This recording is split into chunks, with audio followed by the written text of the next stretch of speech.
ഏവർക്കും തിങ്ക് ടോണിക്കിന്റെ മറ്റൊരു വീഡിയോയിലേക്ക് സ്വാഗതം. ഇന്നത്തെ വീഡിയോയിൽ 8th സ്റ്റാൻഡേർഡിലെ ബേസിക് സയൻസിലെ ബയോളജിയുടെ സെക്കൻഡ് ചാപ്റ്ററാണ് ഇൻക്ലൂഡ് ചെയ്തിരിക്കുന്നത്. ഫസ്റ്റ് ചാപ്റ്റർ നമ്മൾ ഓൾറെഡി ചെയ്തിട്ടുണ്ട്. അതിൻ്റെ വീഡിയോസ് കാണാത്തവരുണ്ടെങ്കിൽ ചെക്ക് ചെയ്ത് നോക്കുക. ഈ ചാപ്റ്ററിൽ എന്താണ് origin of life, origin of living things, ജീവന്റെ ഉത്ഭവം ജീവികളുടെയും എന്ന ചാപ്റ്ററാണ് ഉൾപ്പെടുത്തിയിരിക്കുന്നത്. നിങ്ങൾ ആദ്യമായിട്ടാണ് എൻ്റെ ചാനൽ കാണുന്നതെങ്കിൽ ലൈക്ക് ചെയ്യുക, ഷെയർ ചെയ്യുക, സബ്സ്ക്രൈബ് ചെയ്യുക. അപ്പോൾ നമുക്ക് ചാപ്റ്റർ നോക്കാം. ഇതാ ഇവിടെ ഒരു പിക്ചർ കൊടുത്തിരിക്കുന്നു. ജീവന്റെ ഉത്ഭവം ജീവികളുടെയും, അതിനെക്കുറിച്ചാണ് നമ്മൾ പഠിക്കുന്നത്. ഇത് വലിയ ചാപ്റ്റർ അല്ല, ഒരു ചെറിയ ചാപ്റ്ററാണ്. നമുക്ക് രണ്ട് പാർട്ടായിട്ടൊക്കെ തന്നെ ഇത് കംപ്ലീറ്റ് ചെയ്യാൻ കഴിയും. ഓക്കെ, നോക്കാം. The living organism that inhabited the earth millions of years ago were proudly different from those that exist today. The evolution of living organism was caused by the adaptations to change in environmental factors including habitat, climate, and availability of food, as well as internal cellular changes. This process ultimately gave rise to the diverse range of organisms that exist today. അതായത് ദശക്കണക്കിന് വർഷങ്ങൾക്ക് മുമ്പ് അന്നത്തെ ഭൂമിയിലെ ജീവജാലങ്ങൾ ഇന്ന് നമ്മൾ കാണുന്നതിൽ നിന്നും വളരെ വ്യത്യസ്തമായിരുന്നു. വാസസ്ഥലം, കാലാവസ്ഥ, ആഹാര ലഭ്യത എന്നീ ബാഹ്യ ഘടകങ്ങളിലും ജീവകോശങ്ങളിലെ ആന്തരിക ഘടകങ്ങളിലും ഉണ്ടായ മാറ്റങ്ങൾക്കനുസരിച്ച് ജീവജാലങ്ങൾക്ക് പലതരത്തിൽ പരിണാമം ഉണ്ടാവുകയും ഇന്ന് കാണപ്പെടുന്ന ജീവജാലങ്ങൾ രൂപപ്പെടുകയും ചെയ്തു. അപ്പോൾ പണ്ട് കാലത്ത് ദശലക്ഷക്കണക്കിന് വർഷങ്ങൾക്ക് മുമ്പ് അന്ന് ജീവിച്ചിരുന്ന ജീവികളിൽ നിന്ന് ഒരുപാട് മാറ്റം ഇന്നത്തെ ജീവികൾക്ക് ഉണ്ടായിട്ടുണ്ടെന്നാണ് പറയുന്നത്. ഉദാഹരണത്തിന് നീലത്തിമിംഗലം ഉൾപ്പെടെയുള്ള തിമിംഗല വിഭാഗങ്ങളുടെ പൂർവികർ 50 ദശലക്ഷം വർഷങ്ങൾക്ക് മുമ്പ് ജീവിച്ചിരുന്ന സെറ്റസ് എന്ന പുരാതന സസ്തനിയായിരുന്നു. ഈ ജീവിക്ക് ചെന്നായയുടെ ശാരീരിക സവിശേഷതകൾക്കൊപ്പം നീന്താൻ അനുയോജ്യമായ ശാരീരിക ഘടന കൂടി ഉണ്ടായിരുന്നുവെന്നും ഫോസിൽ പഠനങ്ങൾ തെളിയിക്കുന്നു. ഇവയുടെ പിൻഗാമികൾ കൂടുതൽ സമയം ജലത്തിൽ ചെലവഴിച്ചതോടെ അവയുടെ കാലുകൾ തുഴകൾക്ക് സമാനമായി പരിണമിച്ചു. ഇങ്ങനെ മാറുന്ന സാഹചര്യങ്ങളുമായുള്ള പൊരുത്തപ്പെടലിന്റെ ഭാഗമായി ജീവികളിൽ മാറ്റമുണ്ടാകുന്നു എന്നതിന് തിമിംഗലത്തിന്റെ പരിണാമ ചരിത്രം തെളിവാണ്. മനുഷ്യൻ ഉൾപ്പെടെയുള്ള എല്ലാ ജീവജാലങ്ങൾക്കും ഇത്തരത്തിലുള്ള പരിണാമത്തിന്റെ കൗതുകകരമായ ചരിത്രങ്ങളുണ്ട്. അപ്പോൾ പണ്ട് കാലത്ത് എങ്ങനെയായിരുന്നോ ഇരുന്നത്, നീലത്തിമിംഗലം എന്ന് പറയുന്നത് പണ്ട് കാലത്തെ ഏതിന്റെ ഒരു പുരാതന സസ്തനി ഏത് എന്നാണ് പറയുന്നത്? പാക്കിസെറ്റസ് എന്ന പുരാതന സസ്തനി എന്നാണ് പറയുന്നത്. അത് ഏത് ജീവിക്കായിട്ട് സാദൃശ്യമുണ്ട്? ചെന്നായയുടെ ശാരീരിക സവിശേഷതകളുമായിട്ട് സാദൃശ്യമുണ്ടെന്നാണ് പറയുന്നത്. അത് വളരെ കാലം വെള്ളത്തിൽ കിടന്ന് നീന്തിയതോടുകൂടി അതിന്റെ കാലുകൾക്ക് തുഴകൾക്ക് സമാനമായ പരിണാമം സംഭവിച്ചു എന്നാണ് പറയുന്നത്. അതുപോലെ തന്നെ ഒരു ജീവിയല്ല, എല്ലാ ജീവജാലങ്ങൾക്ക് ഇതുപോലെ കൗതുകകരമായ പരിണാമത്തിന്റെ ചരിത്രമുണ്ട്. എന്ന് വെച്ചാൽ അതുപോലെ ഈ ഒരു രീതിയിൽ പരിണാമം സംഭവിച്ചിട്ടുണ്ടെന്നാണ് പറയുന്നത്. എന്താണ്, പണ്ടുള്ള ജീവികളിൽ നിന്ന് ഒരുപാട് വ്യത്യാസമുണ്ട് ഇപ്പോൾ ഉള്ള ജീവികൾക്ക്. ഓക്കെ, ജീവികൾക്ക് കാലക്രമേണ ഇത്തരത്തിലുള്ള മാറ്റങ്ങൾ വരുന്നത് എന്തുകൊണ്ടാണ്? എല്ലാ ജീവജാലങ്ങളും മുമ്പുണ്ടായിരുന്നതിൽ നിന്ന് പരിണമിച്ചവയാണെങ്കിൽ ജീവന്റെ ആദ്യ രൂപം എന്തായിരുന്നു? ഇത്തരം ചോദ്യങ്ങളുടെ ഉത്തരങ്ങൾക്കായി ശാസ്ത്രലോകത്ത് അന്വേഷണങ്ങൾ തുടർന്നുകൊണ്ടേയിരിക്കുന്നു. ഏകദേശം 3.5 ബില്യൺ വർഷങ്ങൾക്ക് മുമ്പാണ് ഭൂമിയിൽ ജീവൻ ആവിർഭവിച്ചത്. അപ്പൊ എന്ന് പറയുന്ന ഏകദേശം കണക്ക് പറയുന്നത് എത്രയാണ്? 3.5 ബില്യൺ വർഷങ്ങൾക്ക് മുമ്പാണ് ജീവൻ ആവിർഭവിച്ചതെന്നാണ് ശാസ്ത്രജ്ഞർ കരുതുന്നത്. ലളിത ഘടനയുള്ള ജീവജാലങ്ങളിൽ ചിലത് പ്രകാശ സംശ്ലേഷണത്തിലൂടെ ഓക്സിജൻ പുറത്തുവിടുകയും അത് കൂടുതൽ സങ്കീർണമായ ജീവജാലങ്ങൾ രൂപപ്പെടാൻ ഇടയാക്കുകയും ചെയ്തു. ഈ സങ്കീർണ ഘടനയുള്ള ജീവികൾ കാലക്രമേണ ഇന്ന് കാണുന്ന സസ്യ ജന്തുജാലങ്ങളായി പരിണമിച്ചു എന്നാണ് പറയുന്നത്. പ്രകാശ സംശ്ലേഷണത്തിലൂടെ ഓക്സിജൻ പുറത്തുവിടുകയും അത് കൂടുതൽ സങ്കീർണമായ ജീവജാലങ്ങൾ രൂപപ്പെടാൻ ഇടയാകുകയും ഇന്ന് കാണുന്ന തരത്തിലുള്ള പല സസ്യ ജന്തുജാലങ്ങളായി പരിണമിക്കുകയും ചെയ്തു എന്നാണ് പറയുന്നത്. Okay, based on the existing evidences, scientific explanations have been proposed for questions related to this. നിലവിലുള്ള തെളിവുകളുടെ അടിസ്ഥാനത്തിൽ ഇതുമായി ബന്ധപ്പെട്ട ചോദ്യങ്ങൾക്കെല്ലാം ശാസ്ത്രീയമായ വിശദീകരണങ്ങളുമുണ്ട്. Conclusions draw from scientific research on the origin of life can be analysed through illustration 8.1. അപ്പോൾ ജീവന്റെ ഉത്ഭവവുമായി ബന്ധപ്പെട്ട് നടന്ന ശാസ്ത്രീയ അന്വേഷണങ്ങളും അതിൽ നിന്ന് ശാസ്ത്രലോകം എത്തിച്ചേർന്ന നിഗമനങ്ങളും വിശകലനം ചെയ്ത് നോക്കാനാണ്. നമുക്കത് വെച്ച് മനസ്സിലാക്കാം കുറെ കാര്യങ്ങൾ. ജീവന്റെ ആവിർഭാവവുമായി ബന്ധപ്പെട്ട സിദ്ധാന്തങ്ങൾ, theories on the origin of life ഏതൊക്കെയാണ്? പാൻസ്പെർമിയ സിദ്ധാന്തം, രാസപരിണാമ സിദ്ധാന്തം, കെമിക്കൽ എവല്യൂഷൻ തിയറി. പാൻസ്പെർമിയ തിയറിയും കെമിക്കൽ എവല്യൂഷൻ തിയറി എന്താണെന്ന് നോക്കാം. പാൻസ്പെർമിയ തിയറി എന്ന് പറയുന്നത് life originated elsewhere in the universe and was accidentally transported to earth in the form of microorganism or spores. These microscopic particles are referred to as panspermia. ജീവൻ മറ്റേതോ ഗ്രഹത്തിൽ ഉത്ഭവിച്ച് സൂക്ഷ്മജീവികളായോ അല്ലെങ്കിൽ രേണുക്കളായോ ആകസ്മികമായി ഭൂമിയിൽ എത്തിച്ചേർന്നു. ജീവന്റെ ഈ സൂക്ഷ്മ കണികകളെയാണ് പാൻസ്പെർമിയ എന്ന് വിളിക്കുന്നത്. അപ്പൊ ജീവൻ മറ്റേതോ ഗ്രഹത്തിൽ ഉത്ഭവിച്ചിട്ട് സൂക്ഷ്മജീവികളായ അല്ലെങ്കിൽ രേണുക്കളോ ആയി ഭൂമിയിൽ എത്തിച്ചേർന്നു എന്നാണ് പറയുന്നത്. ഈ ജീവന്റെ സൂക്ഷ്മ കണികകളെയാണ് പാൻസ്പെർമിയ എന്ന് വിളിക്കുന്നത്. അടുത്ത കെമിക്കൽ എവല്യൂഷൻ തിയറി എന്തോന്നാണ് പറയുന്നത്? രാസപരിണാമ സിദ്ധാന്തം.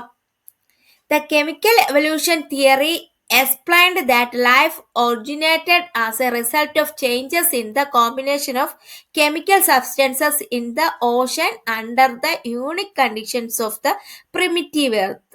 അതായത് ആദിമഭൂമിയിലെ സവിശേഷ സാഹചര്യങ്ങളിൽ സമുദ്രത്തിലെ രാസവസ്തുക്കൾ കൂടിച്ചേർന്നുണ്ടായ പ്രവർത്തനങ്ങളുടെ ഫലമായി ജീവൻ ആവിർഭവിച്ചു എന്ന വിശദീകരണമാണ് രാസപരിണാമ സിദ്ധാന്തം എന്ന് പറയുന്നത്. ഈ രണ്ട് തിയറിയും നമ്മൾ പഠിക്കേണ്ടതാണ്. എന്തോന്നൊക്കെയാണ്? പാൻസ്പെർമിയ തിയറിയും കെമിക്കൽ എവല്യൂഷൻ തിയറിയും. പാൻസ്പെർമിയ സിദ്ധാന്തവും രാസപരിണാമ സിദ്ധാന്തവും ഇമ്പോർട്ടൻ്റ് ആണ്, അത് പഠിക്കണം. എന്തോന്നാണ് ആദ്യത്തത് പറഞ്ഞിരിക്കുന്നത്? ജീവൻ ഏതെങ്കിലും ഗ്രഹത്തിൽ ഉത്ഭവിച്ച് സൂക്ഷ്മജീവികളായോ അല്ലെങ്കിൽ രേണുക്കളായോ അത് ഭൂമിയിൽ എത്തിച്ചേർന്ന് ഈ ജീവന്റെ സൂക്ഷ്മ കണികകളെയാണ് പാൻസ്പെർമിയ എന്ന് പറഞ്ഞത്. അങ്ങനെ വന്നതാണ് ജീവൻ ഭൂമിയിൽ വന്നത് എന്നാണ് പാൻസ്പെർമിയ തിയറി പറയുന്നത്. എന്നാൽ കെമിക്കൽ എവല്യൂഷൻ തിയറിയിൽ എന്തോന്നാണ് പറയുന്നത്?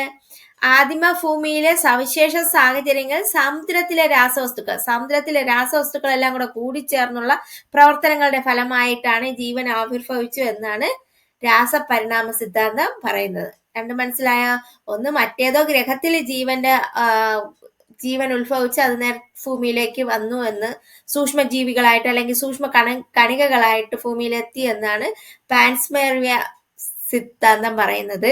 രാസപരിണാമ സിദ്ധാന്തം എന്ന് പറയുന്നത് എന്തോന്നാണ്? സമുദ്രത്തിലെ രാസവസ്തുക്കളെല്ലാം കൂടെ കൂടി ചേർന്നുള്ള പ്രവർത്തന ഫലമായിട്ടാണ് ജീവൻ ആവിർഭവിച്ചു എന്നാണ് പറയുന്നത്. ഓക്കെ, അടുത്ത് even though various theories have evolved at different times to explain the origin of life, the chemical evolution theory has gained more acceptance and has strong evidence-based support to origin of life. അതായത് ജീവന്റെ ഉൽപ്പത്തിയെ വിശദീകരിക്കുന്ന പല സിദ്ധാന്തങ്ങൾ പല കാലങ്ങളിൽ ഉയർന്നു വന്നെങ്കിലും തെളിവുകളുടെ പിൻബലം കൂടുതലുള്ളതും ശാസ്ത്രലോകത്തിൽ കൂടുതൽ സ്വീകാര്യത ലഭിച്ചതും ഏതാണ്? രാസപരിണാമ സിദ്ധാന്തത്തിനാണ്. രണ്ട് സിദ്ധാന്തം വന്നെങ്കിലും ഈ രാസപരിണാമ സിദ്ധാന്തത്തിനാണ് കൂടുതലായിട്ട് സ്വീകാര്യത ലഭിച്ചത്, ശാസ്ത്രലോകം അംഗീകരിച്ചത്. അടുത്ത് നോക്കൂ, origin of life.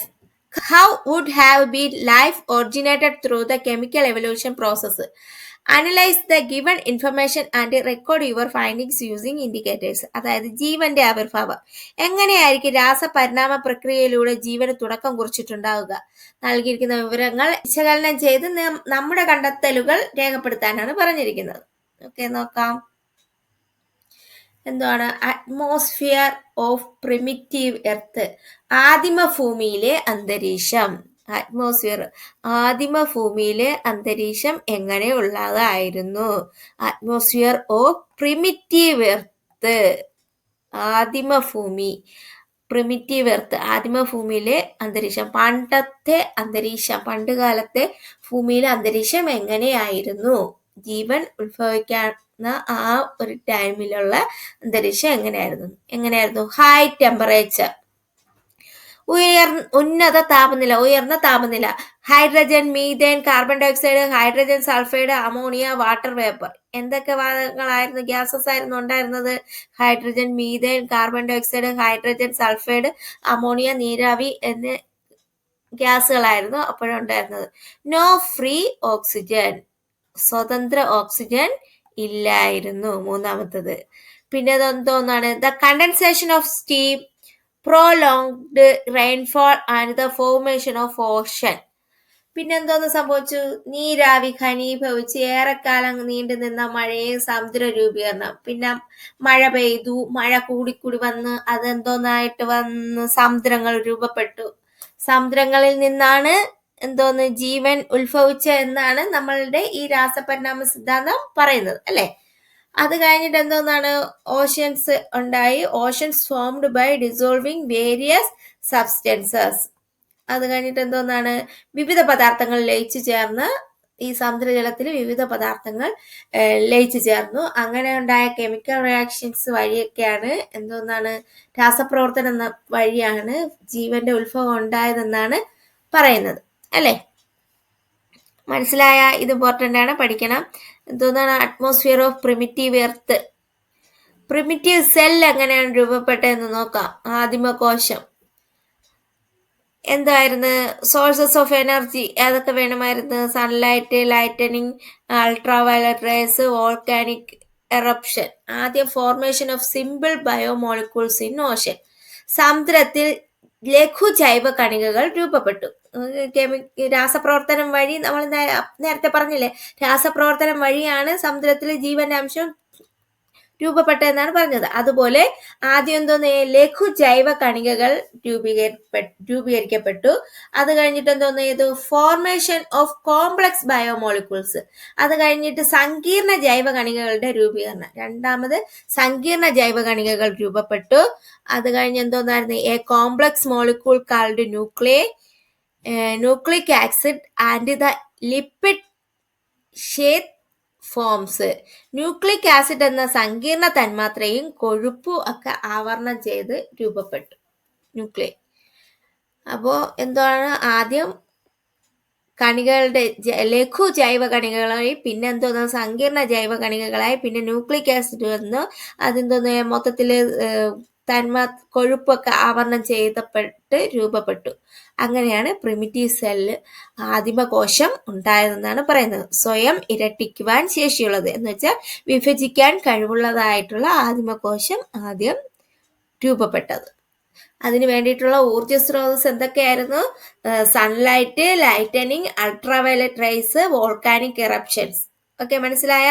സൂര്യപ്രകാശം, ഇടിമിന്നൽ, അൾട്രാവയലറ്റ് കിരണങ്ങൾ, അഗ്നിപർവ്വത സ്ഫോടനങ്ങൾ, ഇതൊക്കെ ഈ ഊർജങ്ങളൊക്കെ ഇതിനു വേണ്ടി വന്നു. ക്ലിയർ ആയ? അങ്ങനെയാണ് ഒരു ആദിമകോശം രൂപപ്പെട്ടതെന്നാണ് പറയുന്നത്. ഇതും പഠിക്കണം, ഇത് ഇമ്പോർട്ടൻ്റ് ആണ്. അടുത്ത് നോക്കാം. ഇവിടെ കുറച്ച് ക്വസ്റ്റ്യൻസ് തന്നിട്ടുണ്ട്. Characteristics of primitive earth atmosphere, formation of Ocean, energy sources that assist the formation of biomolecules, formation of primitive cell. നമ്മൾ നേരത്തെ പഠിച്ച കാര്യങ്ങൾ തന്നെയാണ് ക്വസ്റ്റ്യൻ ആയിട്ട് കൊടുത്തിരിക്കുന്നത്. അതിൽ നിന്ന് തന്നെ നമുക്ക് ആൻസർ എഴുതാൻ പറ്റും. ആദ്യത്തെ ക്വസ്റ്റ്യൻ എന്താണ്? Characteristics of primitive earth atmosphere, ആദിമ ഭൂമിയുടെ അന്തരീക്ഷത്തിന്റെ സവിശേഷതകൾ. നമുക്കറിയാം എന്തൊക്കെയായിരുന്നു അന്തരീക്ഷത്തിന്റെ സവിശേഷതകൾ. നേരത്തെ ഒരു ഇതിൽ കൊടുത്തിട്ടുണ്ടായിരുന്നു. ഹൈ ടെമ്പറേച്ചർ, പിന്നെ എന്തൊക്കെയുണ്ട്? Hydrogen, methane, carbon dioxide, hydrogen sulphite, ammonia, water vapour ഒക്കെ അന്തരീക്ഷത്തിൽ ഉണ്ടായിരുന്നത്. അതായത് ഹൈ ടെമ്പറേച്ചർ ആയിരുന്നു. പിന്നെ hydrogen, methane, carbon dioxide, oxygen, sulphur, ammonia, water vapour ഒക്കെ ഉണ്ടായിരുന്നു അന്തരീക്ഷത്തിൽ. നോ ഫ്രീ ഓക്സിജൻ ഇല്ലായിരുന്നു. The condensation of steam, prolonged rainfall and the formation of oceans. അതായിരുന്നു പ്രിമിറ്റീവ് എർത്തിൽ എർത്ത് അറ്റ്മോസ്ഫിയറിന്റെ ക്യാരക്ടറിസ്റ്റിക്സ് പ്രത്യേകതകൾ. ഓക്കെ, ഉയർന്ന താപനിലയായിരുന്നു, hydrogen, methane, carbon dioxide, hydrogen sulphide, ammonia, നീരാവി എന്നിവ അടങ്ങിയ അന്തരീക്ഷമായിരുന്നു. സ്വതന്ത്ര ഓക്സിജൻ ഇല്ലായിരുന്നു. നീരാവി ഘനീഭവിച്ച് ഏറെക്കാലം നീണ്ടുനിന്ന മഴയും സമുദ്ര രൂപീകരണവും ഉണ്ടായിരുന്നു. അതായിരുന്നു അതിന്റെ പ്രത്യേകത എന്ന് പറയുന്നത്. ഓക്കെ, അടുത്ത അതിൽ കൊടുത്തിരുന്ന രണ്ടാമത്തെ ക്വസ്റ്റ്യൻ എന്ന് പറയുന്നത് ഫോർമേഷൻ ഓഫ് ഓഷൻ. ഓഷൻ എങ്ങനെയാണ് രൂപപ്പെട്ടത് എന്നുള്ളത്. സമുദ്രത്തിന്റെ രൂപപ്പെടൽ. The condensation of steam, prolonged rainfall and the formation of ocean. Ocean formed by the dissolving various substances. അതായത് നീരാവി ഘനീഭവിച്ച് ഏറെക്കാലം നീണ്ടുനിന്ന മഴ നീരാവി ഘനീഭവിച്ച് കണ്ടൻസേഷൻ വഴി അത് സ്റ്റീം കണ്ടൻസേറ്റ് ചെയ്ത് എന്തോന്നായിട്ട് മഴയായിട്ട് മാറി. കുറേ നാളിങ്ങനെ മഴ പെയ്ത് അവസാനം എന്തോന്ന് മഴവെള്ളം എല്ലാം കൂടെ ചേർന്ന് സമുദ്ര രൂപീകരണം ഉണ്ടായി എന്ന് പറഞ്ഞു. ഈ സമുദ്രത്തില് വിവിധ പദാർത്ഥങ്ങൾ ലയിച്ചു ചേർന്ന് സമുദ്രജലമായിട്ട് മാറി. അങ്ങനെയാണ് ഓഷൻ രൂപപ്പെട്ടതെന്നാണ് പറയുന്നത്. ഓക്കെ, അത് നേരത്തെ കൊടുത്തിരുന്ന പോയിന്റ്സിൽ നിന്ന് ഉള്ളതാണ്.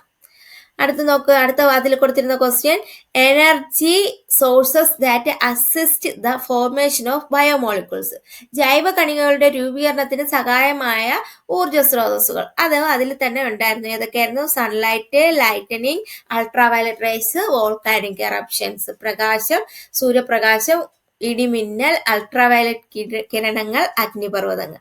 ഓക്കെ, അടുത്തൊരു ക്വസ്റ്റ്യനും കൂടെ ഉണ്ട്. അതിൽ ഫോർമേഷൻ ഓഫ് പ്രിമിറ്റീവ് സെൽ, ആദിമ കോശത്തിന്റെ രൂപീകരണം. അത് നമുക്ക് ആ കൊടുത്തിരിക്കുന്ന അത്രയും കൂടെ അങ്ങോട്ട് കണക്കാക്കി അങ്ങോട്ട് എഴുതിയാൽ മതി. ഇതിൽ വന്നിട്ടുള്ളത് ഏതൊക്കെ? Formation of simple biomolecules in oceans. ആദ്യം ലഘു ജൈവ കണികകളുടെ രൂപീകരണം. അത് കഴിഞ്ഞിട്ട് എന്തോന്നായി?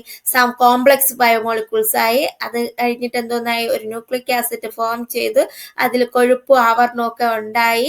പിന്നെ അതാണ് എന്തോന്ന്? പ്രിമിറ്റീവ് സെല്ലായിട്ട് ആദിമകോശമായിട്ട് സ്വയം ഇരട്ടിക്കാൻ കഴിയുന്ന ആദിമകോശമായിട്ട് മാറിയത്. സെൽഫ് റെപ്ലിക്കേഷൻ സ്വയം ഇരട്ടിക്കാൻ കഴിയുന്ന പ്രിമിറ്റീവ് സെല്ലായിട്ട് മാറിയത്. ഓക്കെ, ആ കാര്യം തന്നെയാണ് ഇവിടെ കൊടുത്തിരിക്കുന്നത്. The formation of simple biomolecules in the Ocean gradually lead the development of complex biomolecules including A vital on called nucleic acid.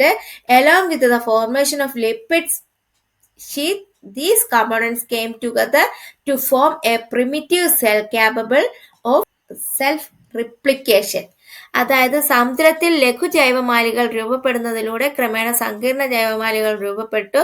അതിൽ പ്രധാനമായി ന്യൂക്ലിക് ആസിഡ് ആണ്. ന്യൂക്ലിക് ആസിഡ് എന്ന സങ്കീർണ മാലികയെ അതിനെ പരിരക്ഷിക്കുന്ന കൊഴുപ്പ് ആവരണവുമാണ് ആദ്യം രൂപപ്പെട്ടത്. അങ്ങനെ സ്വയം പുനരുത്പാദനം ചെയ്യാൻ കഴിവുള്ള ആദിമകോശം രൂപപ്പെട്ടു. ഓക്കെ, ആ കാര്യം തന്നെയാണ് കൊടുത്തിരിക്കുന്നത്. ഓക്കെ, അത്രയും ക്ലിയർ ആയ?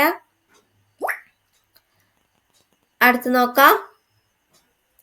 From illustration 8.2, we have understood how the formation of primitive cell occurred through the process of chemical evolution. Several experiments have been conducted to support the theory. അതായത് താഴെ കൊടുത്തിരിക്കുന്ന ചിത്രീകരണത്തില് രാസപരിണാമ പ്രക്രിയയിലൂടെ ആദിമകോശത്തിന്റെ രൂപീകരണം എങ്ങനെയായിരുന്നു എന്നത് നമുക്ക് മനസ്സിലാക്കാം. ഇതിനെ സാധൂകരിക്കുന്ന നിരവധി പരീക്ഷണങ്ങൾ നടന്നിട്ടുണ്ട്. അത് നോക്കി നമുക്ക് ചില ശാസ്ത്രജ്ഞന്മാർ പറഞ്ഞിട്ടുള്ള കാര്യങ്ങൾ ഒന്ന് നമുക്ക് നോക്കാം. ആരൊക്കെ? Harold Yuri, Stanley Miller. എന്താണ് പറഞ്ഞത്?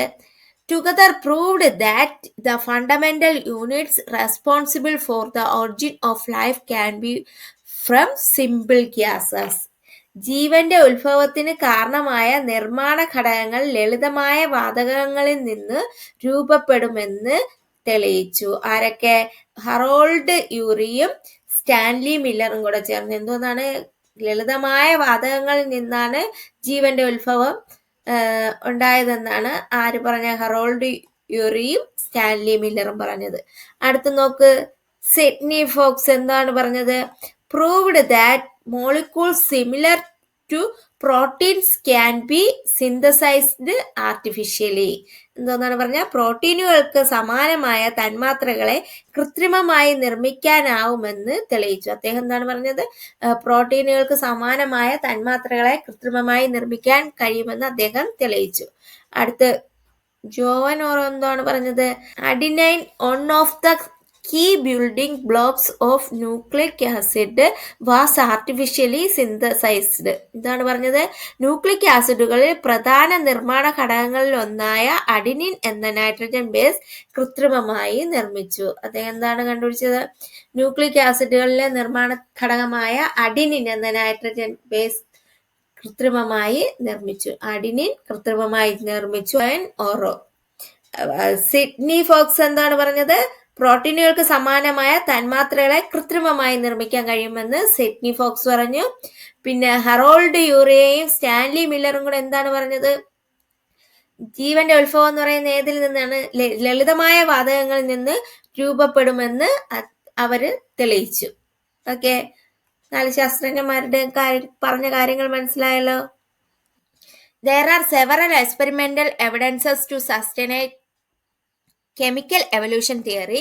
The Urey-Miller experiment, in which the atmosphere of primitive Earth was recreated in a laboratory, is one of the remarkable experiments in the history of scientific expedition in evolution.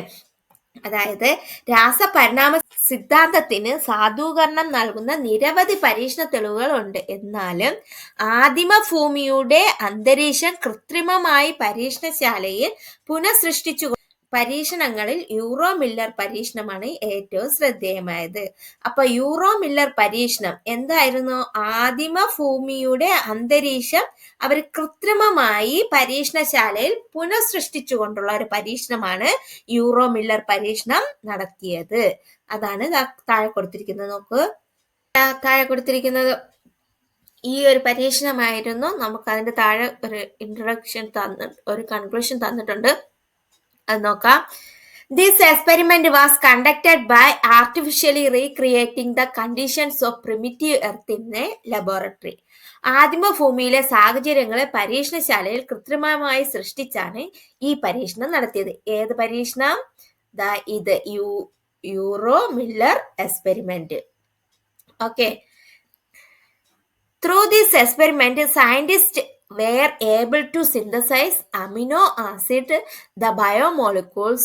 It provides evidence that under suitable conditions, biomolecules can be formed from inorganic compounds. എന്തായിരുന്നു? ആദിമ ഭൂമിയിലെ സാഹചര്യങ്ങളെ പരീക്ഷണശാലയിൽ കൃത്രിമമായി സൃഷ്ടിച്ചാണ് ഈ പരീക്ഷണം നടത്തിയത്. ജൈവ തന്മാത്രകളായ amino ആസിഡുകളെ നിർമ്മിക്കുവാൻ ഈ പരീക്ഷണത്തിലൂടെ കഴിഞ്ഞു. എന്തോന്നാണ്? ജൈവ തന്മാത്രകളായ അമിനോ ആസിഡുകൾ ഉൽപ്പാദിപ്പിക്കാൻ ഈ പരീക്ഷണത്തിലൂടെ കഴിഞ്ഞു. അനുയോജ്യമായ സാഹചര്യങ്ങളിൽ അജൈവിക ഘടകങ്ങളിൽ നിന്നും ജൈവ തന്മാത്രകൾ രൂപപ്പെടുമെന്ന് ഈ പരീക്ഷണത്തിലൂടെ തെളിയിക്കപ്പെട്ടു. അപ്പോൾ അജൈവിക ഘടകങ്ങളിൽ നിന്ന് ജൈവ തന്മാത്രകൾ രൂപപ്പെടുത്താൻ കഴിയുമെന്ന് ഈ പരീക്ഷണം തെളിയിച്ചു. യൂറേ മില്ലർ എക്സ്പെരിമെന്റ് എന്ന് പറയുന്നത് മനസ്സിലായ? യൂറേ മില്ലർ എക്സ്പെരിമെന്റ് എന്ന് പറഞ്ഞാൽ എന്തോന്നാണ്? കൃത്രിമമായ ആദിമ ഭൂമിയിലെ സാഹചര്യങ്ങളെ പരീക്ഷണശാലയിൽ കൃത്രിമമായി സൃഷ്ടിച്ചിട്ടാണ് ഈ പരീക്ഷണം നടത്തിയത്. ജൈവ തന്മാത്രകളായ അമിനോ ആസിഡുകളെ നിർമ്മിക്കുവാൻ ഈ പരീക്ഷണത്തിലൂടെ കഴിഞ്ഞു. അതോടൊപ്പം അനുയോജ്യമായ സാഹചര്യങ്ങളിൽ അജൈവിക ഘടകങ്ങളിൽ നിന്ന് ജൈവ തന്മാത്രകൾ രൂപപ്പെടുത്താമെന്നും ഈ പരീക്ഷണം തെളിയിച്ചു. ചൂടായ ജലം പുറത്തേക്ക് ആദ്യം ഇലക്ട്രോഡ്, കണ്ടൻസർ, പിന്നെ എന്തോന്നാണ് ബോയിലിംഗ് വാട്ടർ, വെള്ളം തിളപ്പിക്കുന്ന ഇലക്ട്രിക് എനർജി എന്ന് പറയുന്നത് ഇലക്ട്രിക് സ്പാർക്കാണ് കൊടുക്കുന്നത്. പിന്നെ എന്തോന്നാണ് ഗ്യാസസ് ഏതൊക്കെയാണ്? മീഥേൻ, അമോണിയ, ഹൈഡ്രജൻ, നീരാവി എന്നീ അന്ന് ഗ്യാസസ് എല്ലാം കൊടുത്തിട്ടാണ് ആദിമ ഭൗമ അന്തരീക്ഷത്തിലേതിന് സമാനമായ വാതകങ്ങളായിരുന്നു കൊടുത്തിരുന്നത്.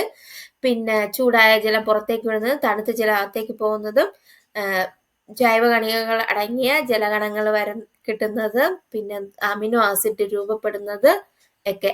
Biomolecules which building block of proteins, പ്രോട്ടീനുകളുടെ നിർമ്മാണ ഘടകമായ ജൈവ തന്മാത്രയൊക്കെ ആ എക്സ്പെരിമെന്റിൽ ഉള്ള കാര്യങ്ങളാണ്.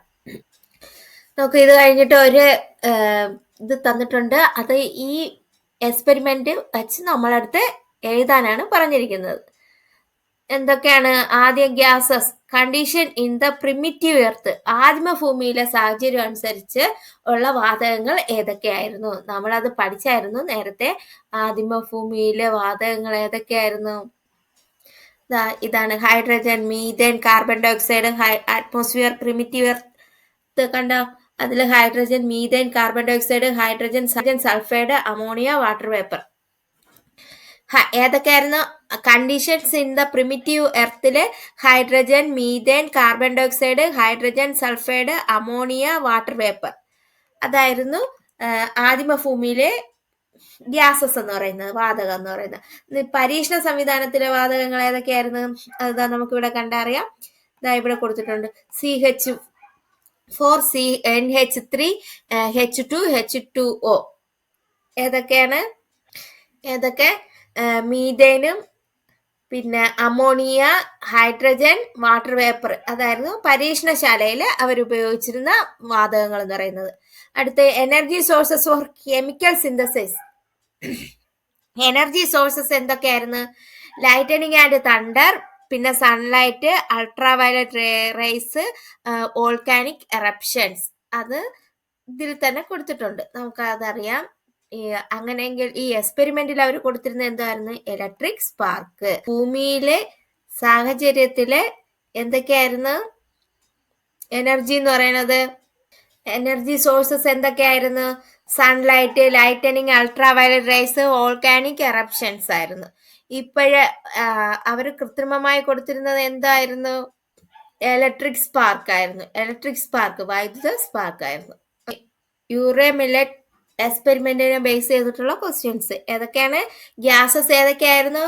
ആദിമ ഭൂമിയിലെ സാഹചര്യം അനുസരിച്ചുള്ള gases hydrogen, methane, carbon dioxide, hydrogen, sulphide, ammonia, water vapour ആയിരുന്നു. എക്സ്പെരിമെന്റിൽ കൊടുത്തിരുന്നത് ഏതൊക്കെയായിരുന്നു? Methane, ammonia, hydrogen, water vapour ആണ്. എനർജി സോഴ്സസ് ഏതൊക്കെയായിരുന്നു? ലൈറ്റനിങ് ആൻഡ് തണ്ടർ, അത് ആദിമ ഭൂമിയിലെ സാഹചര്യമായിരുന്നു. Sunlight, ultraviolet rays, volcanic eruptions. എന്നാൽ എക്സ്പെരിമെന്റിൽ കൊടുത്തിരുന്നത് ഇലക്ട്രിക് സ്പാർക്ക്. ഓക്കെ, ക്ലിയർ ആയോ? From primitive cells to complex organism, change occurred in the primitive cell. ആദിമ കോശങ്ങളിൽ നിന്ന് സങ്കീർണ ഘടനയിലേക്കുള്ള ജീവജാലങ്ങളിലേക്ക്. അതായത് എന്താണ്? The primitive cell is composed of nucleic acid capable of self-replication and a lipid layer covering it. Primitive forms like bacteria evolved from these primitive cells. These simple structure cells which were formed in the beginning are called prokaryotes. അപ്പോൾ എന്താണ് prokaryotes എന്ന് പറയുന്നത്? സ്വയം ഇരട്ടിക്കാൻ ശേഷിയുള്ള nucleic ആസിഡുകളും അതിനെ ആവരണം ചെയ്യുന്ന കൊഴുപ്പ് പാളിയും ചേർന്നതാണ് ആദിമ കോശം. നമ്മൾ അത് നേരത്തെ പറഞ്ഞു. സ്വയം ഇരട്ടിക്കാൻ കഴിവുള്ള ന്യൂക്ലിക് ആസിഡുകളും അതിനെ ആവരണം ചെയ്തുള്ള കൊഴുപ്പ് പാളിയും ചേർന്നതാണ് ആദിമ കോശം എന്ന് പറയുന്നത്. ഈ ആദിമ കോശങ്ങളിൽ നിന്നുമാണ് ബാക്ടീരിയ പോലുള്ള കോശങ്ങൾ ഉണ്ടായിട്ടുള്ളത്. ആദിമ കോശങ്ങളിൽ നിന്നാണ് ബാക്ടീരിയ പോലെയുള്ള കോശങ്ങൾ പരിണമിച്ചിട്ടുണ്ടായത്. ആദ്യമുണ്ടായ ലളിതഘടനയുള്ള ഇത്തരം ജീവികളെ പ്രോകാരിയോട്ടുകൾ എന്ന് പറയുന്നു. അപ്പൊ പ്രോകാരിയോട്ട് എന്ന് പറഞ്ഞാൽ എന്തോന്നാണ്? ആദ്യമുണ്ടായ ലളിതഘടനയുള്ള ജീവികളെ പ്രോകാരിയോട്ട് എന്ന് പറയുന്നു. ഓക്കെ, പ്രോകാരിയോട്ട് എന്ന് പറഞ്ഞാൽ എന്തോന്നാണ്? Simple structured cells which were formed in the beginning are called prokaryotes. Simple structured cells which were formed in the beginning are called prokaryotes. Primitive cell എന്ന് പറഞ്ഞാൽ എന്തോന്നാണ്? Composed to the nucleic acid capable of self-replication and lipid layer covering. ഉണ്ടായത് ഏതാണ്? Bacteria പോലുള്ള primitive cells ആണ് ഉണ്ടായിട്ടുള്ളത്. Bacteria പോലുള്ള കോശങ്ങൾ, ആദിമ കോശങ്ങളിൽ നിന്ന് ബാക്ടീരിയ പോലുള്ള സെൽസ് ആണ് പരിണമിച്ച് ഉണ്ടായിട്ടുള്ളത്. ഓക്കെ, അത് മനസ്സിലായോ? സ്വയം ഇരട്ടിക്കാൻ ശേഷിയുള്ള ന്യൂക്ലിക് ആസിഡുകളും അതിനെ ആവരണം ചെയ്യുന്ന കൊഴുപ്പ് പാളിയും ചേർന്നതാണ് ആദിമകോശം എന്ന് പറയുന്നത്. പ്രോകാരിയോട്സ് എന്ന് പറഞ്ഞാൽ എന്തോന്നാണ്? ആദ്യമുണ്ടായ ലളിതഘടനയുള്ള ജീവികളെ പ്രോകാരിയോട്സുകൾ എന്ന് പറയുന്നു.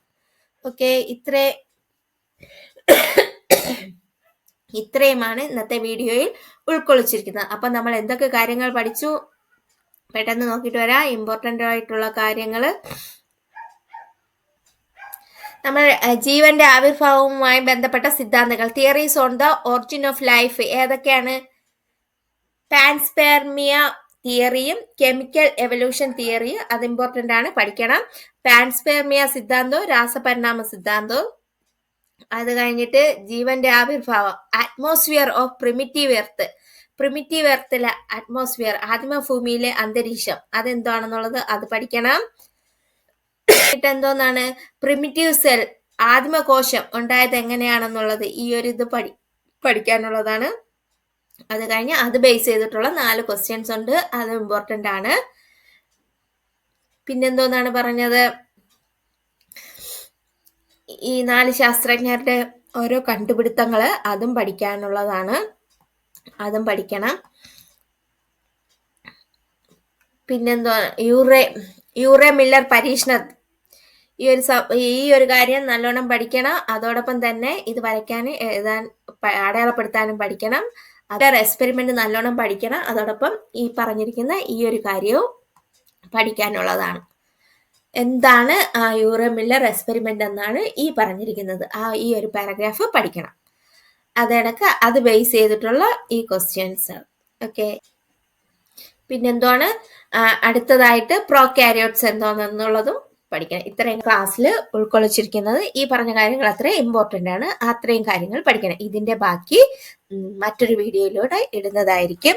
നിങ്ങൾക്ക് എൻ്റെ വീഡിയോ പ്രയോജനപ്രദമെങ്കിൽ ലൈക്ക് ചെയ്യുക, ഷെയർ ചെയ്യുക, സബ്സ്ക്രൈബ് ചെയ്യുക. Okay, thank you.